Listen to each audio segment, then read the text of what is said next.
Comme il a été annoncé dès janvier 2015, 111 radars fixes Mesta 210 ont été équipés de la fonctionnalité double sens.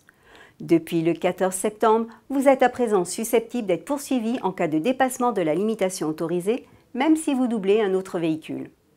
Concrètement, vous devez être encore plus vigilant qu'avant. Et si les automobilistes respectueux des limitations se croient à l'abri, ils se trompent, personne ne l'est. Une seconde d'inattention et 6 km/h de trop suffisent à déclencher le flash et à recevoir un PV.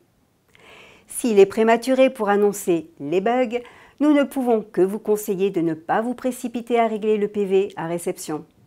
Vous bénéficiez de 15 jours pour payer l'amende minorée, 30 jours si vous effectuez un règlement électronique. Mettez-les à profit. Au moindre doute sur le contrôle, vérifiez que la limitation de la voie pour laquelle vous avez été verbalisé est bien la bonne.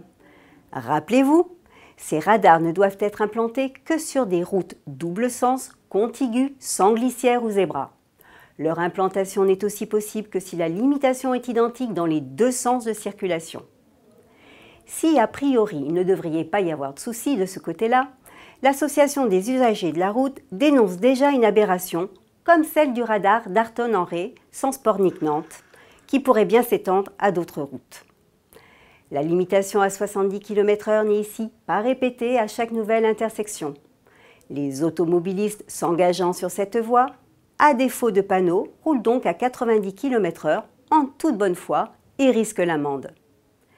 Dès lors, si vous êtes verbalisé alors que rien n'indiquait une baisse des limitations sur cette partie de la voie, contestez ou rapprochez-vous de la FNEC.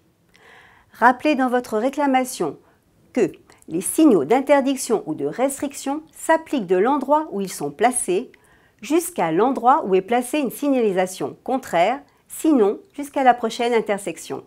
Convention de Vienne du 8 novembre 1968. En l'absence de ces éléments, vous demandez le classement sans suite du PV. À la semaine prochaine!